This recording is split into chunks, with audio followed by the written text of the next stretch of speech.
Hi guys, a big warm hello from me to you and to all of the young future India CEOs.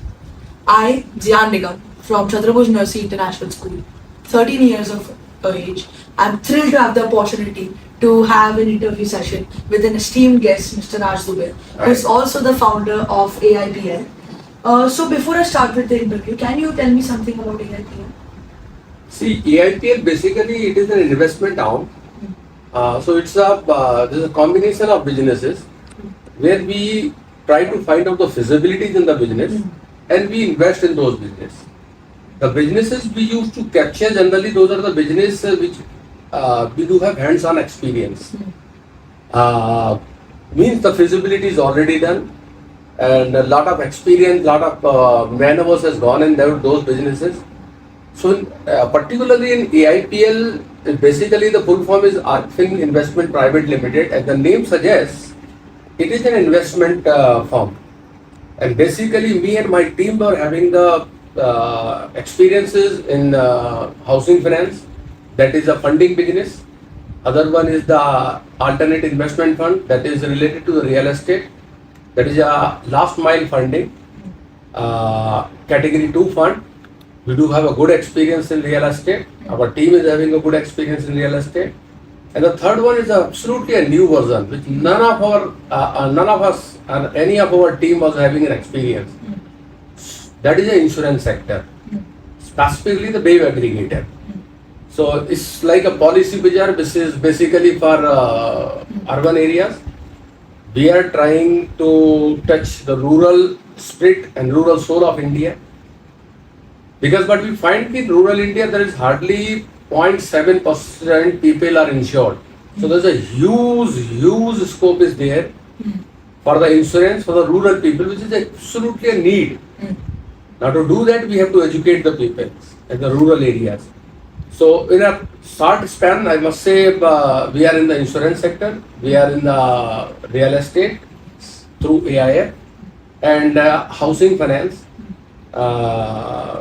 That is growing business as a need of the hour, because as the Prime Minister also tells housing for all, government is doing their part, and in the private place we want to do our parts. So it will become a good combination for this. So in short actually we are in the funding, we are in the lending, and we are in the distribution. So we are touching most of the regulators available right now in Indian market. Here RBI, NHB, SEBI and IRDA. So we are touching almost all sort of this thing. So this is a little bit. The concept is invest there, support them in the business, and then earn your profit ethically and logically. So that's what we are doing in AIPS. That's absolutely amazing. This man right here is a real life example of hard work, education, and financial literacy at the perfect time, which can take you closer to achieving financial freedom and is an inspiration to all the young aspiring entrepreneurs like me. So we should start with the interview, sir. I would like to ask you some questions that we have prepared, and the whole entrepreneurial world would like to know. What do you think are the most important qualities for any person who is trying to get into the entrepreneurial sector, or in that particular area of electronics? To be frank, first of all, I'm really happy and really it gives me an immense pleasure when I talk to young people and asking these sort of questions. So it's definitely a good this thing. It's a change which is happening and the new time. As far as the qualities are concerned, to be frank, basically to become a CEO means he leads the company, so he should be a good leader. Yes. First of all, because there is a team, the team which he has to handle, which has to lead. So he should be a good leader. His personality must be authoritative, so that he can put his planning, his concept to the team. Apart from that, he should be a good communicator. So even if you are planning good and you are not able to communicate, the planning is within you only. So you should be a good communicator. You should be a good decision maker, because there in the business, when you enter in the business, there are the chances where Lot of ways will be there to do the business. Then you have to find out which way is the perfect way. So you should be a good decision maker. You should be a good team builder, because alone you cannot do anything. You need a full-fledged team. Yes. So you should be a good team builder. Important thing, once you are a team builder, you are a good communicator. Again, the thing comes to the ethics. You should never forget your ethics. Yes. And the same ethics goes down the line in your team. It gets inculcated within them, and then the pure thing comes out. In a nutshell, he should be a good leader, good communicator, good decision maker, good team builder, and at the same time he should be a good human being. The most important thing for a CEO to be the good human being. Definitely. Then the things will already follow. Whatever the qualities I told you, good human beings are already having those qualities. So, and important, you should always respect the time. The time management is very important, because the world is moving very fast. And if you are not taking decision on time, you are going to left behind. And left behind means there is 1,000 and lakhs and millions of competitors are there waiting for your failure. And it is the time which can keep you ahead. So these are the little basic qualities the CEO should have, or any leader should have. So as you mentioned that a good CEO should always be a good leader. So it's a really relevant question that I should ask. Should the leader take a more aggressive approach in his way of doing work, or he should be a more calm and sensible person, or a person you can just get work done fast? What do you think? To be frank, it should be a combination. You must have heard about the carrot and stick. When you do the business, sometimes you have to become a carrot, sometimes you become a stick. Oh. Reason was that a CEO is the ultimate, the leader for his team, but he is a small particle in the entire system. So, once too much of aggression can break your team.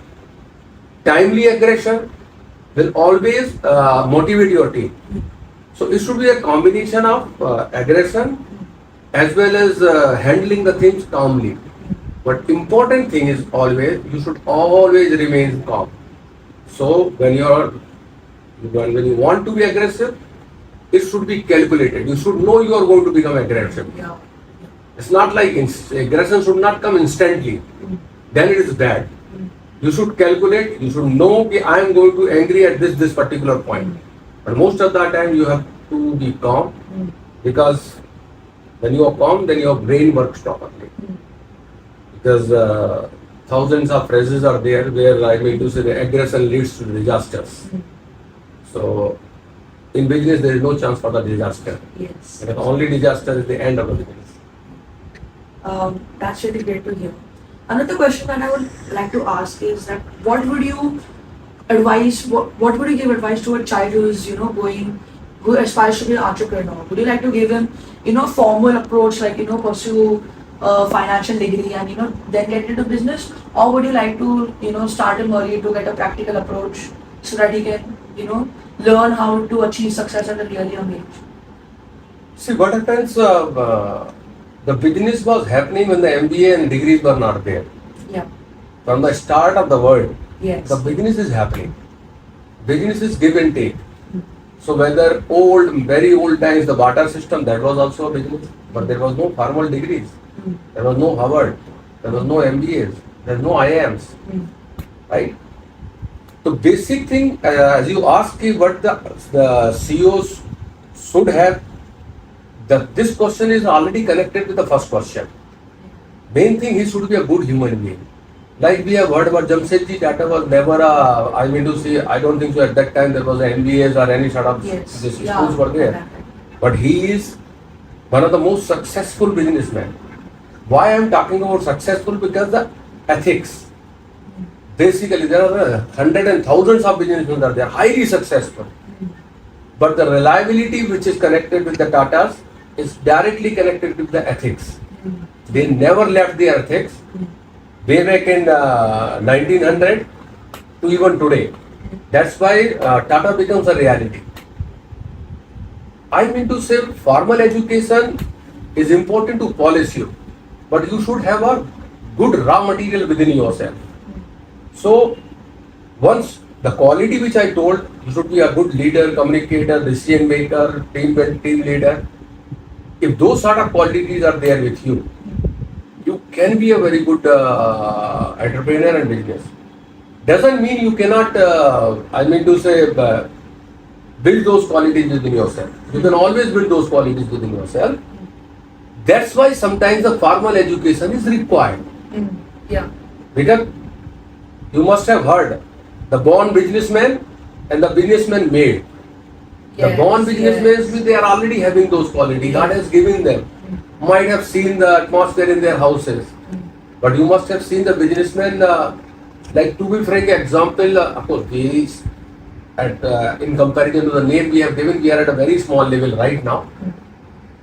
But there are the business, they are the person who started their business from the family business, never gone for the services or the Form 16 sort of category.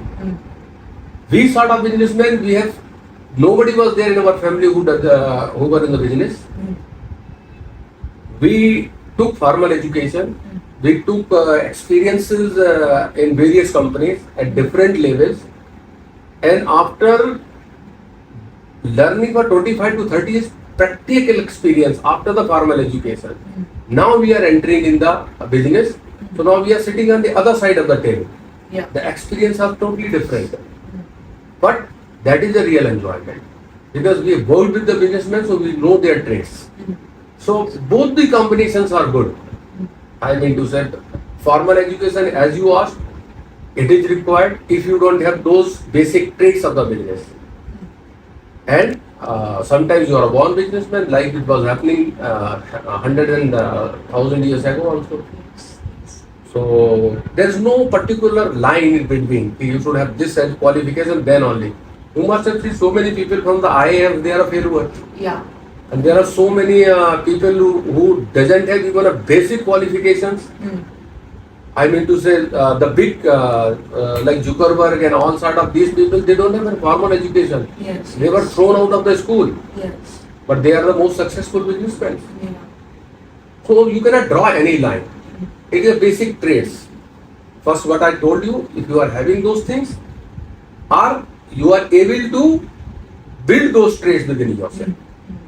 You require those traits. Either it is with the birth, or you have developed them. So it is a question of trait only. It's not a formal education. That's really inspiring to hear. So now I would like to invite another guest who is also a young CEO like me and is also the son of Mr. Raj Dubey. Hello. Yes, he is Mr. Rajbir.